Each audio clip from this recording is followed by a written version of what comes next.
Maintenant, on passe à un concept très important qui est le concept de marché primaire et marché secondaire. Alors, dans les marchés financiers, il y a, et d'ailleurs dans tous les marchés en général, même pas financiers, il y a toujours deux segments de marché. Il y a le marché primaire, c'est-à-dire l'endroit, ça peut être un endroit virtuel, hein, ce n'est pas nécessairement un endroit physique, là, mais la première fois où quelque chose est vendu, c'est le marché primaire. Okay? On appelle ça le marché primaire.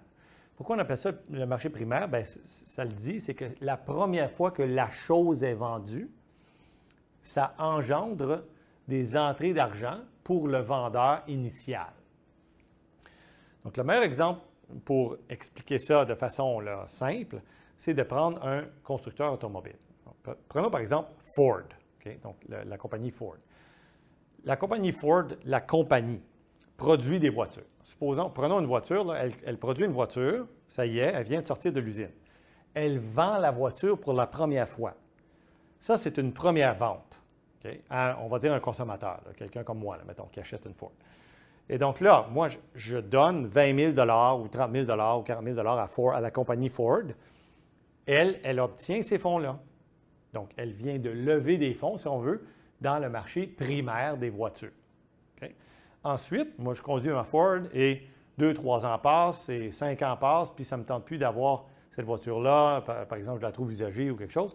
Donc, je la revends comme voiture usagée, on s'entend.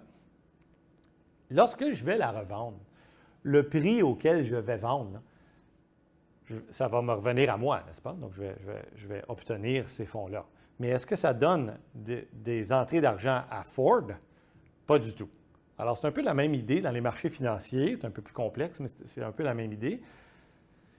Il y a toujours deux segments dans tous les marchés financiers. Donc, la première fois qu'une action, par exemple, est vendue, on appelle ça le marché primaire des actions dans ce cas-là. Okay? Donc, on appelle ça le marché primaire des actions. Et il y a le marché secondaire des actions. Donc, le marché primaire des actions, c'est lorsque la compagnie vend une part de propriété, qu'on appelle une action, pour la première fois. Donc, c'est une nouvelle action, part de propriété.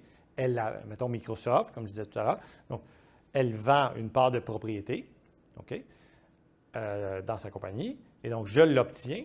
Je l'ai acheté dans le marché primaire. Je suis en train d'envoyer des fonds à Microsoft. Donc, c'est vraiment du financement. Ils obtiennent du financement avec ça. Et pourquoi je fais ça? Moi, j'achète ça. C'est pour obtenir les profits futurs, n'est-ce pas? Ou bien, évidemment, pour la revendre à plus haut prix plus tard. Là, ça se peut aussi. OK? Donc, ça, c'est le marché primaire. Il y existe aussi le marché secondaire. Le marché secondaire, c'est, OK, j'ai acheté, mettons, l'action de Microsoft dans le marché primaire. Je l'ai dans mes poches, c'est bon, mais je décide que je ne la veux plus. Je me tourne et je la vends à quelqu'un d'autre. Ça se fait dans le marché secondaire. La bourse, là, dont on entend parler dans les nouvelles tout le temps, c'est le marché secondaire. On parle tout le temps du marché secondaire. C'est-à-dire, c'est un marché de revente.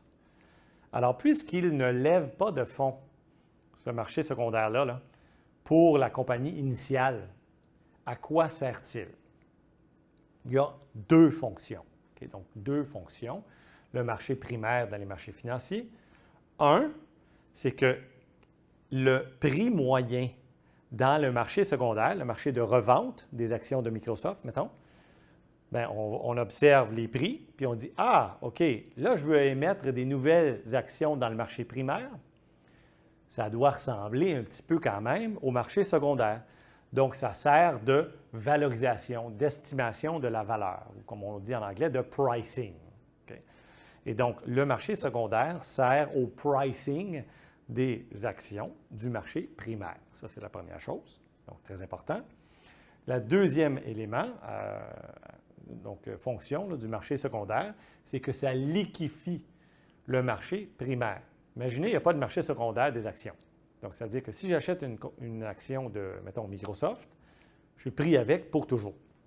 Okay? Alors, ça, c'est poche. Là. Donc, là, j'y penserai deux fois avant d'acheter parce que je ne pourrais plus jamais m'en départir. Et donc, pour encourager les gens à acheter et créer de la demande, bien, on permet une revente, ce qui est d'ailleurs très, très normal. Donc, si j'achète des parts de propriété dans une compagnie dans le marché primaire, je ne suis pas pris avec pour toujours, je peux revendre. Donc, il y a toujours ces marchés-là, marché primaire, marché secondaire. Dans tous les marchés qui existent, il y a toujours ces deux segments-là de marché et ils sont très importants, évidemment, à comprendre chacun.